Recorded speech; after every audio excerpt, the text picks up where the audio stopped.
So again, introduction. So welcome to our special mentoring masterclass day. This is our masterclass number 2 with Nikki Wild. And again, this is in acknowledgement of International Mentoring Day. I am Lisa McMurtry, Head of CPD, and I'm the host of this incredible masterclass.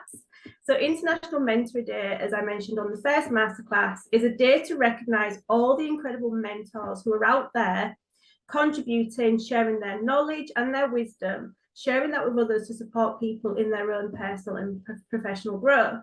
And for this masterclass, we have speaking our incredible Nikki, who started her business in 2009, and she's now an accredited fellow coach with IAPC&M. She's a master mentor and head of business of coaching with IAPC&M, as well as everything else that she does. What she does do, from the notes that I've taken, is Nikki facilitates teams to play nicely together so that businesses are positive, productive, and profitable. And she owns a grand piano and has raced up a drag strip at Santa Pod. And I read that and I was like, oh my gosh, this lady's a thrill seeker. So Nikki is here today to talk over what is the difference between coaching and mentoring. And please, if you have any questions, if you're watching live, if you have any questions, just simply put them in the chat and we can come and answer those questions. So over to you, Nikki. Welcome. Thank you very much. What a wonderful introduction. And it is lovely to be here. And thank you, Lisa, for hosting our Mentoring Day celebrations. I've had some awesome mentors over the years, one or two who've perhaps not fulfilled my expectations, and we'll come back to that in a minute. But overall, it is a fantastic opportunity to celebrate those people who have been our role models, our guides, our mentors over the years, and to look forward to who we are going to use next, which is kind of why we've put this session together. I've been sharing this this content around what is the difference between coaching and mentoring, and why does it matter that we distinguish between those two things. And I've been sharing this for about 3 years now with various groups in corporates and teams and my private clients, because there's all sorts of expectations when we embark in a coaching or a mentoring relationship with somebody. There are lots of expectations on both sides, and the clearer we can be about that, the better for all concerned, and the better the outcomes that come from those relationships.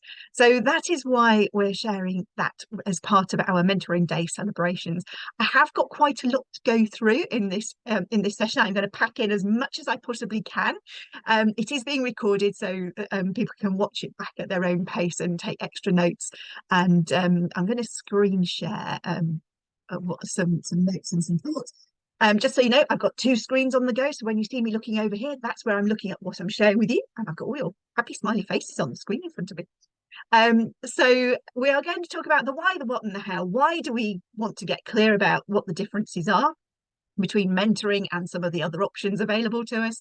What are some of those distinctions and some of the similarities? What's the benefits? Why might we want to embark in having some mentoring? And then some practicalities around how does mentoring sit alongside things like talent development? How do we choose the right professional to work with? What's the difference between accreditation and certification, and so on? So I will fit in as much as I can. I'll look forward to some questions coming through as we go. And I've got a cheat sheet to share, which has got basically, I'm going to share some tables on the screen, and there's quite a lot of information in there. So for anyone who wants to get those tables, it's just a couple of pages. A handout, so that's the link, and we'll share that link in the chat if anybody wants that later on. So let's get stuck in. Why do we want to make the difference? I have been working in corporates for a decade and a half, and in that time, and certainly before that in my roles as a finance director, and coaching and mentoring are terms that are used interchangeably in my experience. And the difference of expectations, as I said, if we come asking for some coaching and we get mentoring, we might be disillusioned, we might be frustrated about what we get, or we ask for mentoring and we get coached, and actually I want a mentor, I don't want a coach. Or I'll hear managers say, I coached my team, and when they describe what they did, actually what they did was mentor their team. So the problem, of course, is that we end up with mismatched expectations. We get confused about who to engage for what purposes. We might get inconsistent results. And of course, we then end up disappointed, disillusioned with the process. We sit and say it doesn't work. And then, of course, we're disinclined to engage with coaching or mentoring in the future. So let's get clear about what the differences are and make sure that we get the right professionals for the right purpose so that we get the best results out of those engagements. Lisa's fantastic introduction covered pretty much everything that I've been doing, as I say, for a decade and a half. It's been my mission to de-stress directors and empower their high-performing teams to play nicely together. I have various accreditations and certifications accumulated over that time. I work with a charity which I co-founded 12 years ago. And actually, although I have been competing in motorsport since I was 16, 17 years old, I'm not actually a thrill seeker. I'm a massive introvert. But put me behind a wheel, I become a complete petrol head. So part of my role, as said, as I was my previous employed roles as a finance director, I had teams who I mentored. And then I discovered that actually I was coaching and mentoring. And that's what brought me down the professional route to start Wild Empowerment in 2009. And it is a mixture of coaching and mentoring. Sometimes I am pure coaching, sometimes I'm pure mentoring. Sometimes the relationship is a hybrid between the two, but I'm really clear with the coachees and the mentees what the differences are and when have I got my mentor head on and when might I be doing other things. But of course, one of the reasons why we use this interchangeably is actually the same skill set we're employing, whether we are coaching, mentoring, training, consulting, counselling. All of these things have an element of confidentiality. We need to be in good rapport with our coaches or our mentees. We need to have empathy skills, excellent listening skills.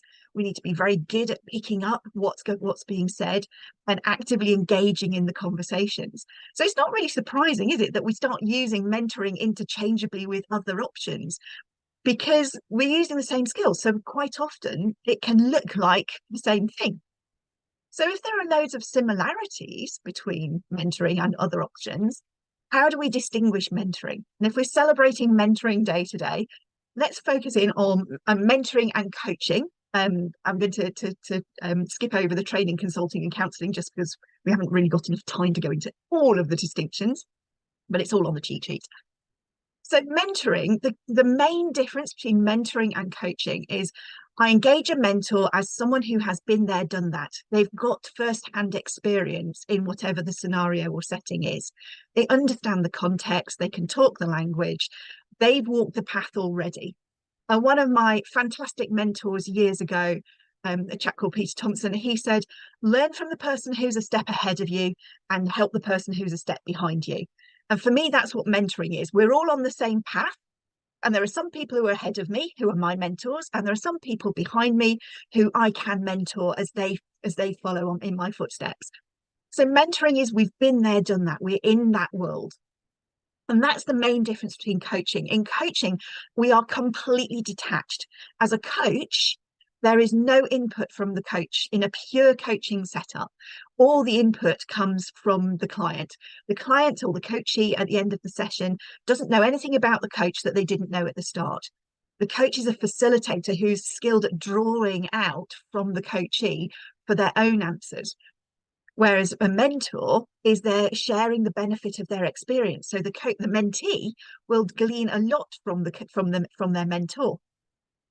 So those are those key, that if you sort of, we're going to go, what's the main difference between mentoring and coaching?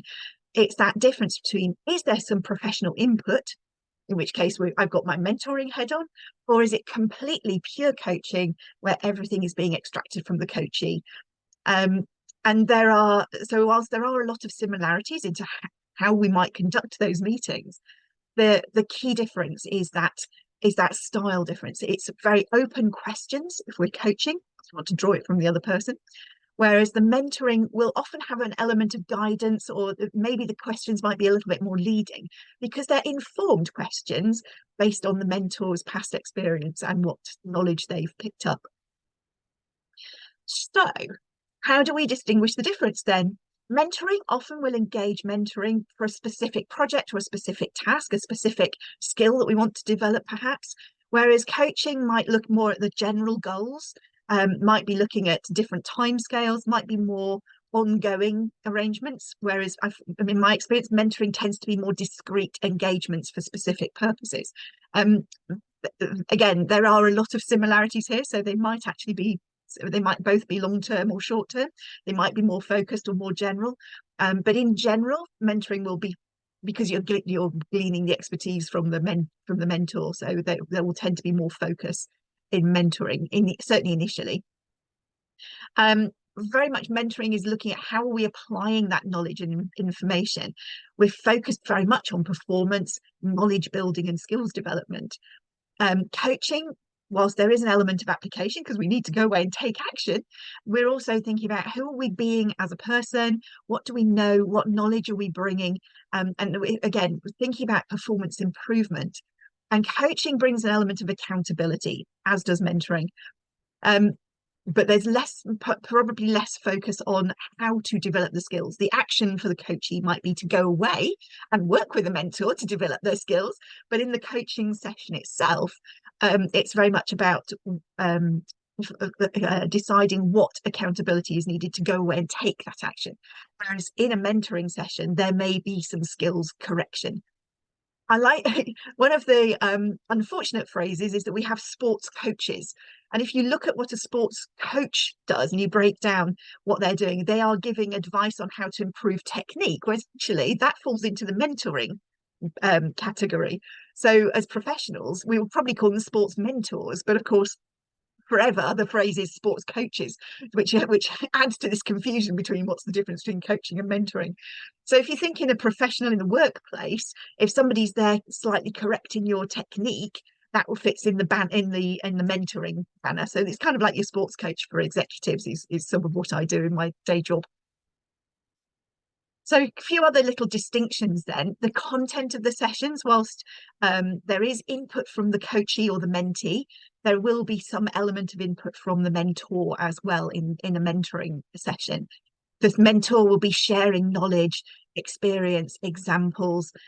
You'll be learning from others in order to inform your choices as to which action to take. Whereas in coaching, all the answers are drawn from within the coachee.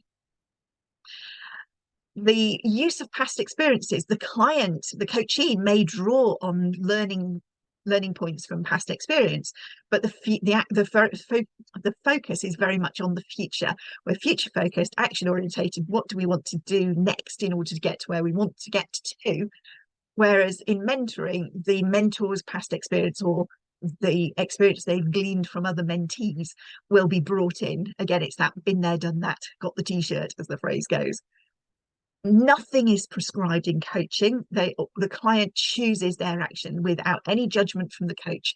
They will choose which course of action to embark upon. Whereas in mentoring, the mentor may well guide as to which option to select based on their experience and their tried and tested solutions. Which is why I quite often will bring an element of mentoring into some of the coaching work that I do, because it kind of shortcuts some of the mistakes that have been made.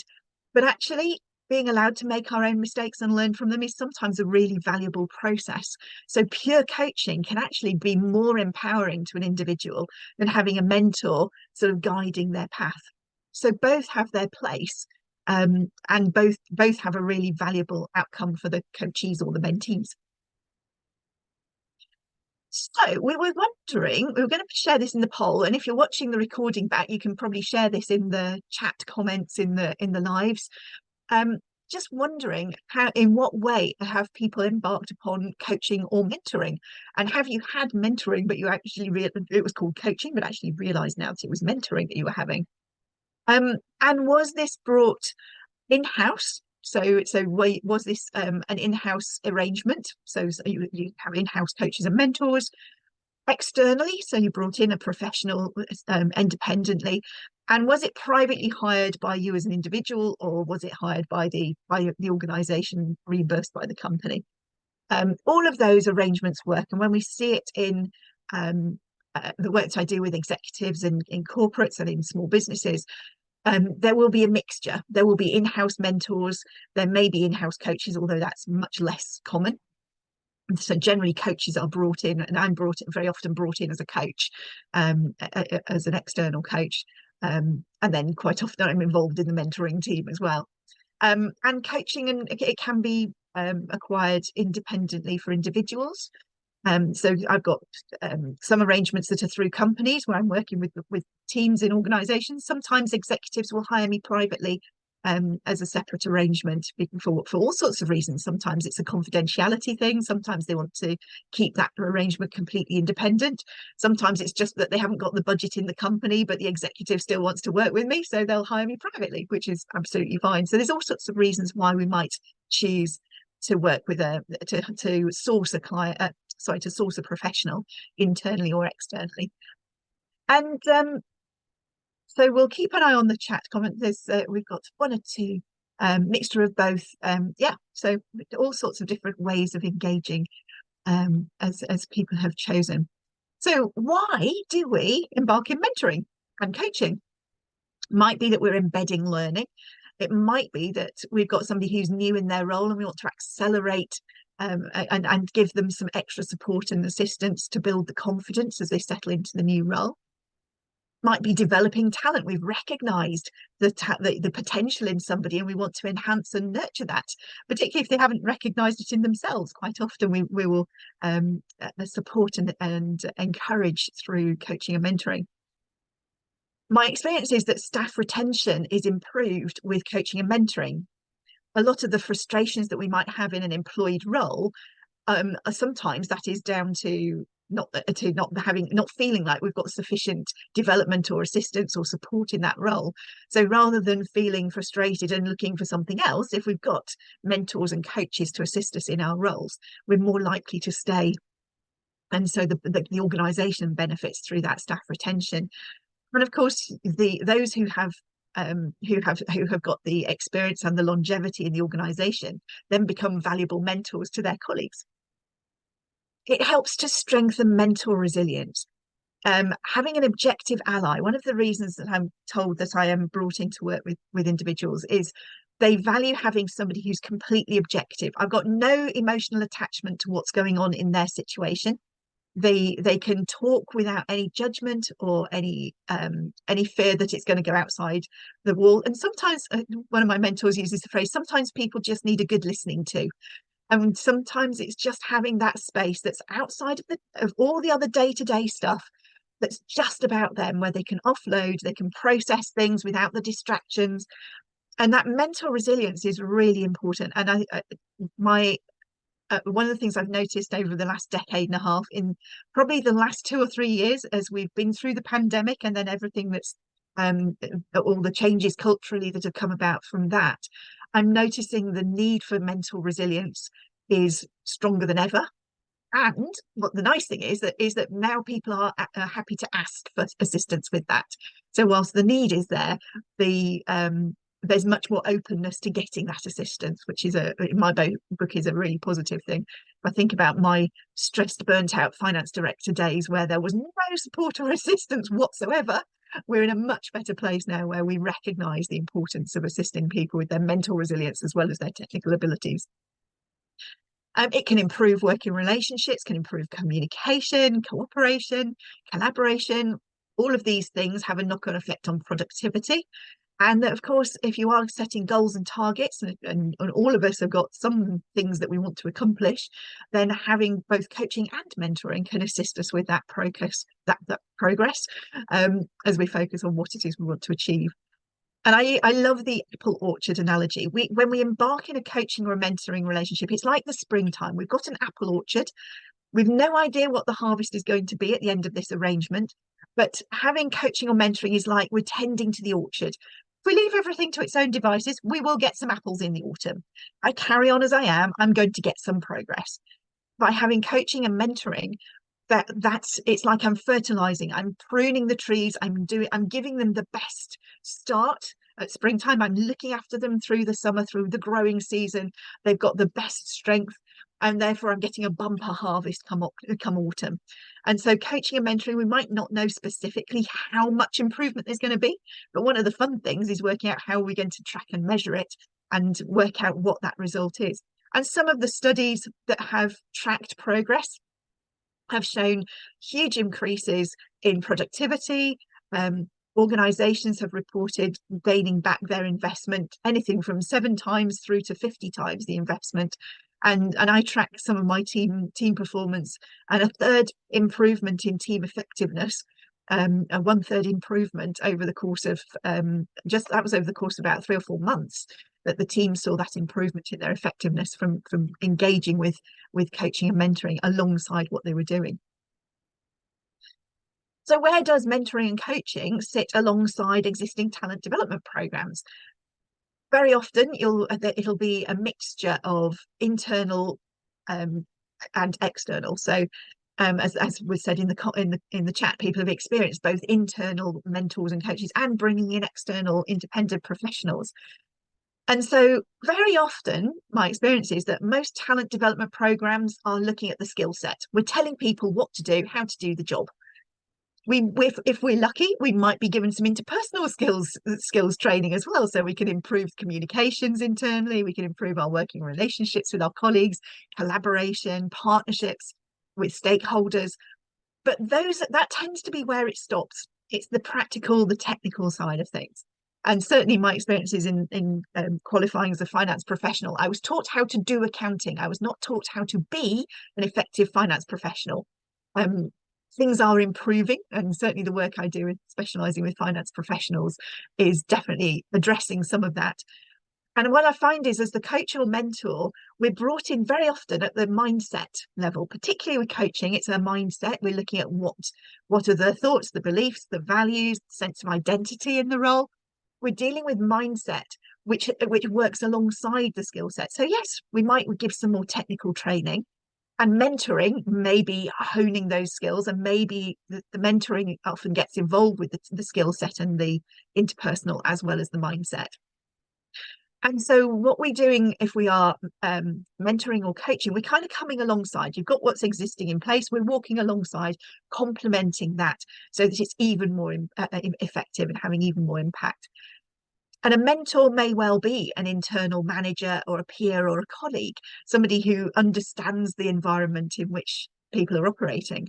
And a coach will very often be most effective when they are independent, whether that's an internal person who's in a completely different department or a different part of the organisation, or whether it's an independent coach brought in from an external supplier. That independence of the coaching is one of the things that makes it really valuable, because you have got that completely different and completely detached professional. And if you're bringing coaching and mentoring alongside your talent development programs, having bespoke arrangements that can be tailored to complement what's already there and enhance the value that you're getting out of your existing programs can be a really useful thing to add into the mix in organizations. So how do you go about choosing a professional? One of the things I wrote when I first started coaching and mentoring, I wrote a how to choose a coach or a mentor. And there are 10 questions. And basically what they're coming from is, if you're going to work with a professional, start with why. As Stephen Covey's book says, start with why. What is it that you want as an outcome? What's your purpose for engaging with a coach or a mentor? Firstly, do you want a coach or do you want a mentor? Are you looking for somebody who has walked the path already and you want to gain from their experience? Are you looking for somebody who is going to hold you accountable, who's going to draw out from you what you all already have an idea about, but you want somebody to explore that with you? What is it you want to end up with? When you come to the end of this arrangement, what do you want to be celebrating having accomplished? And then when you've got that in mind, you can start exploring who might be the right fit for you. And they might just be a chemistry fit. We're all different personality types, different styles. And I might consider working with 2 or 3 different mentors, but one of them will feel right. 1 or 2 of them are perfectly capable, and I might have got perfectly fine results with any of them. But there'll be a chemistry click. Something will feel like the right person to work with for whatever reason. And then, of course, we want to know practically what are their skills and their credentials. And I'll come back to credentials in a moment. Do I want to work with somebody internal who understands the environment, or do I want to work with somebody who's got that independent perspective, who's not tied into the internal politics or the internal structure? do I want to work with somebody who is external? What experience do I want them to have had? If it's a mentor, do they understand how we do things around here versus how have other people done it well? What experience has this person had of working with somebody in my situation? So have they worked with other coaches or mentees before, and what results has that brought? And what objectivity have they got? Are they detached from the day to day? Have they got any emotional investment in what's going on? If I'm working with a mentor internally, and it's my line manager, then of course they've got a huge vested interest in what I'm doing, because what I do impacts what they do. And if they want to look good, they want their team to look good. So there's a huge emotional attachment there, and that's okay as long as you acknowledge it up front and recognise that that will have an influence on the mentoring arrangement. Similarly, if what's being addressed, if it's appropriate that you have somebody who's detached, then it might be appropriate that you go for a peer or a colleague who is removed from the situation. And of course it's a trial, so we start from the position of we don't know what we don't know. Something will come up that we haven't thought of, so we give the permission for either coachee, mentor or mentee, to say at any point, actually I think we need to review this, it's not working, we might need to review it, might need to work with someone else, or similarly let's review it and say actually this is going really well, perhaps we want to accept it. So we have that, we start with that spirit of openness, and let's be curious and see where this leads. And the majority of coaches and mentees find their coaches and mentors via referral, recommendation, word of mouth. If it's internal, then it might be HR might put somebody in touch with somebody. If it's external, then our networks will introduce us, make introductions. I never ask for referrals because I don't expect my network to be diagnosing their colleagues, their friends, their family. So what I get are introductions, and people just meet me for a cup of tea and we see where it leads. And if it leads to something, an arrangement, then all well and good. Sometimes it might be that we have a conversation and I'll introduce them to a different professional who's perhaps a better fit for what they need. So all sorts of ways that you can get in touch. At IAPC&M we have a directory of professionals who are accredited coaches and accredited mentors, and of course you can always contact IAPC&M to ask for an introduction to somebody who might fit as well. So I mentioned accreditation. There is a difference. So the first question is there such a thing as professional accreditation for coaching and mentoring? And the answer is yes. I ask this quite a lot when I'm out at general networking meetings, and I say, just out hands, who knows that there is such a thing as professional accreditation? And invariably there are no hands go up. Maybe one or two who've met me before, but few people realise that there is professional accreditation for mentoring and professional accreditation for coaching. And the IAPC&M, we accredit both coaches and mentors. So instead of asking people, are you qualified? Perhaps the better question is, who are you accredited by, or what accreditations and certifications do you have?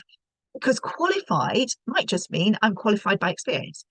Anyone can wake up tomorrow and call themselves a mentor or a coach, with no experience, no verification as to whether they can do it safely or professionally.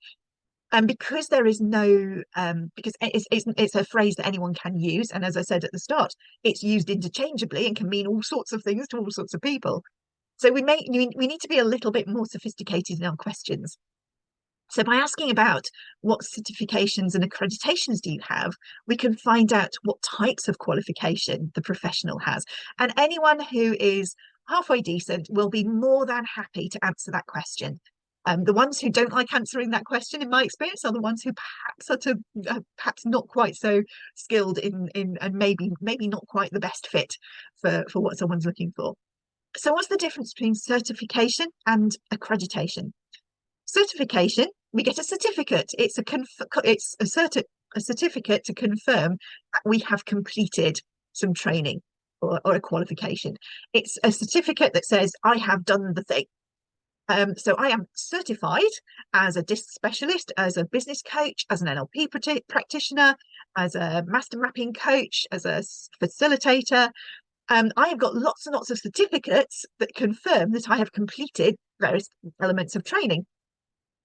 Certification is a snapshot in time. It says I undertook some activity and this is the certificate that says I completed it. So think certificate is snapshot, whereas accreditation is about our ongoing capabilities. Accreditation is a formal recognition of the competence to keep doing the work. So certificates give us confirmation that we've developed, that we've trained and learned the skills. Accreditation is how we apply those skills on an ongoing basis. So there will usually need to be some evidence of continuing professional development. And those of you who are mentors, as in my case as an accountant, I'm also a CIMA fellow, so I maintain my accountancy professional certification, accreditation and CPD. Those of you who are, you might be professionals in all sorts of industries, marketing, HR and so on. You've all got your professional bodies and they will maintain your standards by checking in each year that you have maintained your knowledge, that you keep your skills up to date. And that's within mentoring and coaching and just as counselling, very often individuals, the professionals will embark in their own supervision and their own learning. So we will go on our own training and development to enhance our skills. We will engage with our own supervisor to talk about how we are conducting ourselves as professionals. If there's been a particular issue, how did we address it? And do we need to go to the training room to develop our skill set? So accreditation is that ongoing check, a check of competence and capability. So I am accredited by IAPC&M, as Lisa said in my intro. I'm an accredited fellow coach and I'm an accredited master mentor. And I'm accredited by the Coaching Academy in using DISC and NLP. And I'm accredited by Brian as one of his senior practitioners. Those are those ongoing checks that we maintain our abilities. So even though I completed my first diploma 14 years ago, I haven't lost those skills because I've maintained the accreditation for that decade and a half to keep my skills at the right level. Whereas if I just completed the diploma and then nothing since, I would be certified, so I could still say I'm qualified, but there's nobody checking in that I'm still up to the job. So this is why when I'm engaging a professional, I will ask about their experience and their certification and their accreditation. And if I'm engaging with mentors in organizations, so as we celebrate Mentoring Day and all the amazing mentors in organizations, some of our organizations will come to the IAPC&M and accredit their in-house mentors and recognize that ongoing skill and development. So I do encourage everyone who is engaging with a professional coach or mentor to ask those questions. And if it feels like a difficult question, that probably means the person you're asking doesn't have the level of qualification that perhaps you're looking for. And then I thought that if you're going to have a session, just a couple of little tips about how to make the most of a session. If you're going to sit down with a mentor or a coach, preparation is a good idea to get the most out of your time with them. So think about what is it you want to focus on? What's the outcome that you want to get from the session? Think about your method for recording what happens in the session. So you might, if it's a Zoom meeting, you might hit the record button to refer back to. You might take notes. Think about how you want to record your progress between meetings so that you've got something to reflect back on. One of my mentees says one of the most valuable parts of our arrangement is being able to reflect on her progress. So we meet once a month, but every 2 weeks she sends me a note, as she sends it on WhatsApp, but it's an update on just a reflection on her progress. And that journal that she's got after 12 months to look back on, we've just completed 12 months mentoring. She's got that journal and she can look back on the progress she's made and the learning points along the way. There's various bits she's highlighted that she's still putting into practice now. And she said that journal that she's accumulated is a really valuable record and a really useful piece of reference material that she's now got forever to refer back to, even though the 12 months mentoring has concluded. She's got that record to refer back to forever. So it's an ongoing piece of value you will get from your when you work with a coach or mentor. So think about how you're going to capture that and in a way that you've got it as a useful reference source. And we approach it open-minded. As I say, we don't know what we don't know. We come with an attitude of curiosity. We're prepared to be challenged. Our opinions and our assumptions might be challenged within the session. And we expect change. If I want to get to where I am that's different from where I am now, then I'm going to have to do something or make a change to get me to that new point. So there is going to be an expectation of some change, doing something differently or taking some action. So if we come with that expectation, we're more likely to get good value out of the session. So that is everything that I have packed into my top tips for the difference between coaching and mentoring to celebrate coaching and mentoring, or particularly celebrating mentoring day today. The thing is, what are you going to do with your newfound insights and ideas? So I'm very happy to take any questions that have come up through that. If there's anything you want me to recap or go back to in a little bit more detail, we've got a little bit of time to go back through it. And what is your takeaway? So I wouldn't be a good coach or mentor if I didn't ask you to capture some thoughts, capture some insights, and to commit to taking some action as a result of what we've covered. As I said, there is the cheat sheet if you want to get that, which has got the summaries, as put a picture on there of the 2 pages. So you're welcome to go and grab that off the link, that shortcut link, if that's what you want to get as well. We might put the link in the chat box and share it as well.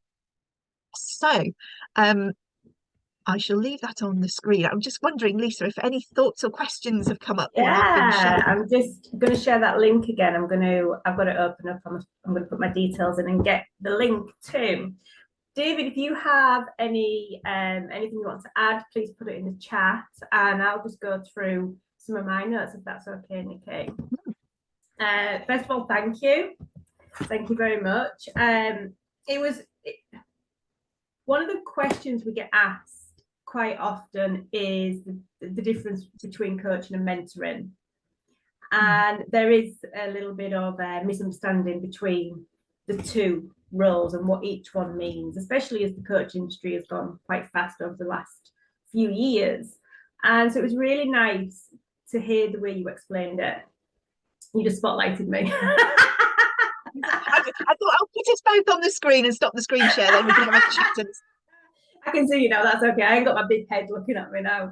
And the way you explained it was so refreshing and so easy to understand. Thank you so much. I've written lots down. I liked the way you explained the way a mentor is basically, it's about getting support from somebody who's just a little bit ahead of you, and then how we support those who we're a little bit ahead of, who are a step behind, but we're all going on a journey of evolution, of growth, of development, and we can learn from each other. And that's such a lovely way to view things, that we're all here to learn from each other. Nobody's competition, nobody's the winner. We are all on a journey, and we can all learn from each other and then share that knowledge and have such a win-win experience. I loved the way you talked about that.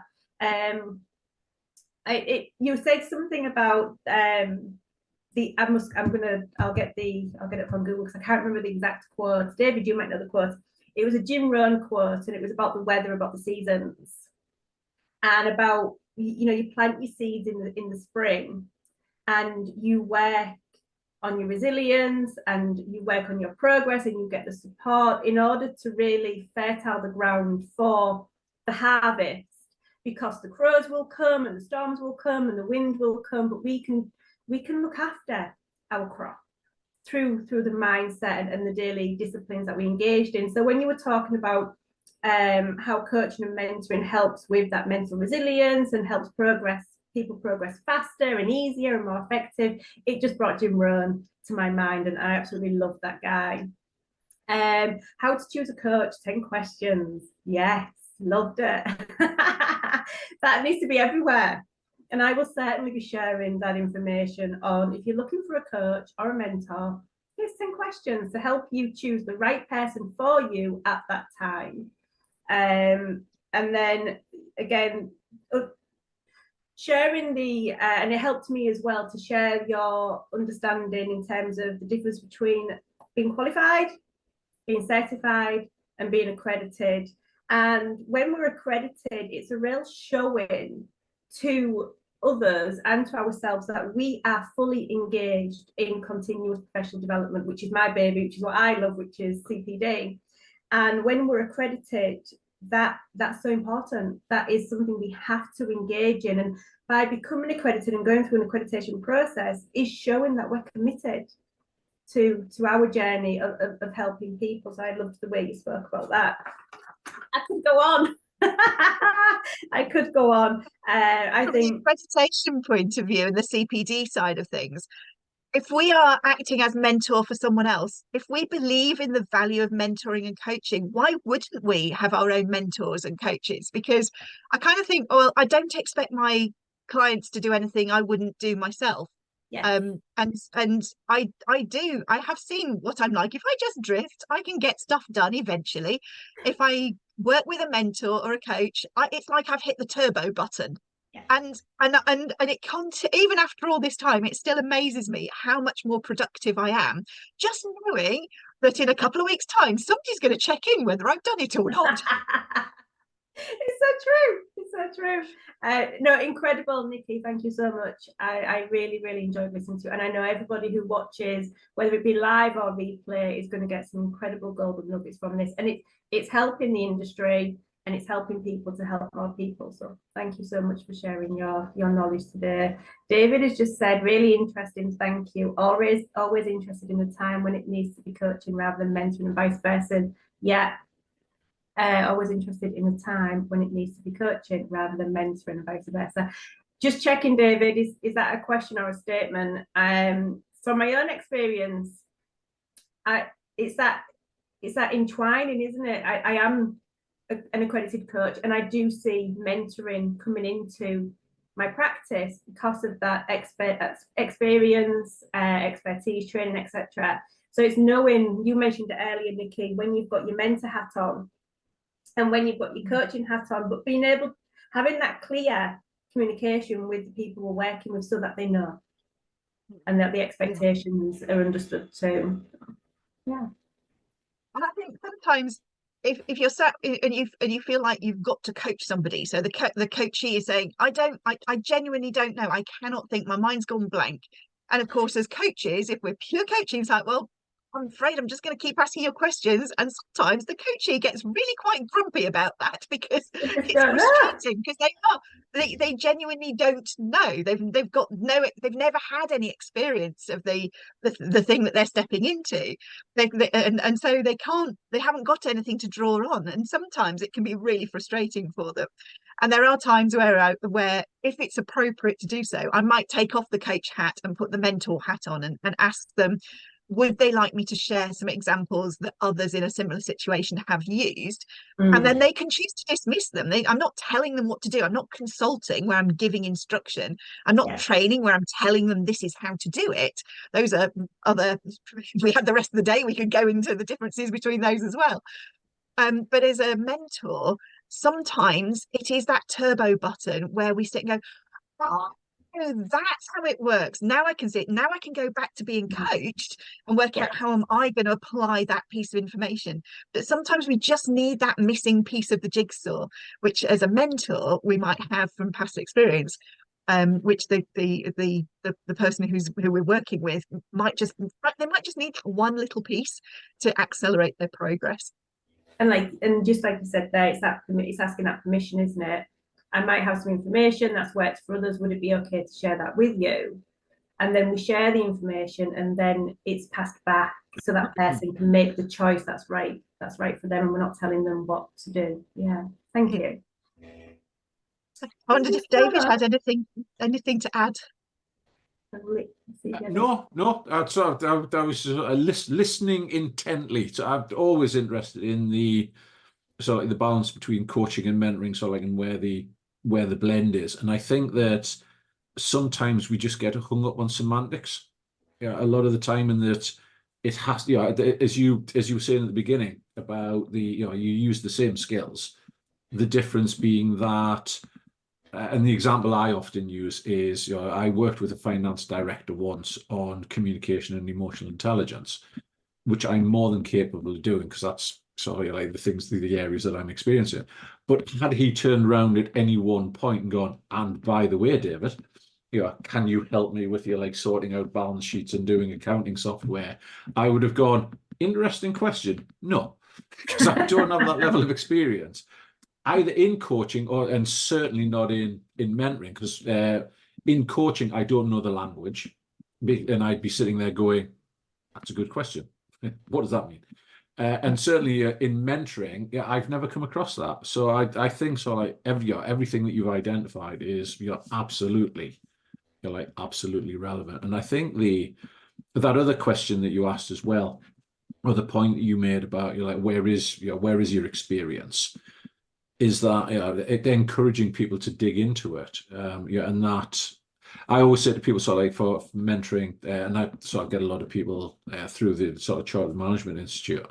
I will always say to them, let's have a chat and see if I'm the right person for you, because it tends to be, oh, I need a mentor, in the same way that people go, I need a life coach. Right, great. In what area? Life. Well, can you narrow it down a little bit? And mentoring's the same. Oh, I'd like to be mentored more in my leadership. Oh, great. Would you like to narrow it down a little bit? So yeah, going back to your point, Lisa, no, I've got no idea where that quote came from, so I do apologise. I'll find it, Nikki, and I'll send it to you. It's a Jim Rohn quote, but my brain isn't working for it to come through right now. It will come through. I'll send it to you. So where can people find you, Nikki? So let me bring the screen share back. So easiest place to hunt me down is LinkedIn. So LinkedIn connections is a really easy way to find me. Wild Empowerment is all over the social media. All my socials are Wild Empowerment. So it's easy to hunt me down there. They can email me find me at the IAPC&M and email me directly, and the shortcut for the cheat sheet will take them to the website where the link is to get that as well. So, but LinkedIn's easy. I do get all sorts of random connection requests on LinkedIn. So if you can use the add a comment thing just to say that you've come through the mentoring day, then that will be brilliant, because then I won't lose you in amongst all the other random connections. But easiest way is to LinkedIn message, because I'm around there most of the time. Oops. So that's the easiest way to find me. Thank you very much. So David and I've done my CPD. We're just going to take a moment there, just give everyone a moment just to write down biggest takeaways from today, so that we can reflect on this beyond your session. So I'm just going to give it a moment before we say goodbye and just allow ourselves that time to reflect. Okay.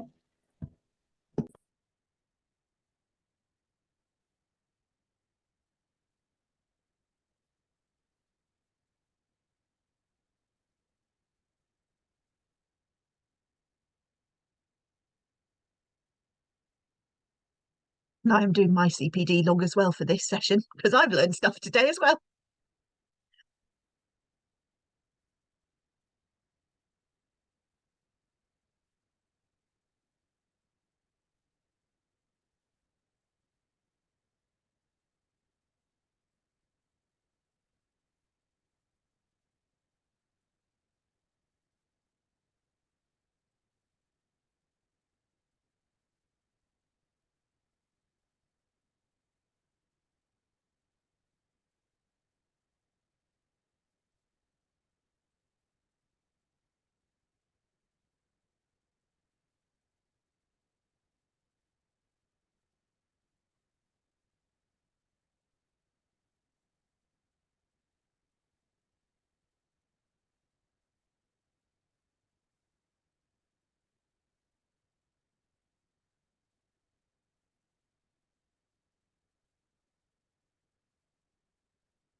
Okay, so I've just put mine in there, Nikki, which was my key takeaway was the 10 questions that people can ask, and to ask more, asking more about qualifications, certifications, accredited body, etc. And also the how the list that you gave, I took a snapshot of it, of how somebody can prepare for sessions, to come prepared in terms of what is it you want to talk about, etc. So I thought that was incredible insight too. So thank you for sharing both of those. Pleasure. Okay. My reminder is clarity clarity is where the value is. Yeah. If we're clear on our expectations, what we want, as David was saying, somebody says, I want some leadership, some mentoring as a lead to improve my leadership. So specifically what aspect? So the clearer we are, the better the outcome. Yeah, clarity is key, I say. Thank you. Thank you so much for your time. Thank you, David, for joining us. We'll be in touch, Nikki, in terms of the recording, etc. So for now, enjoy the rest of your day, and thank you very much. Thank you. Take care, everybody.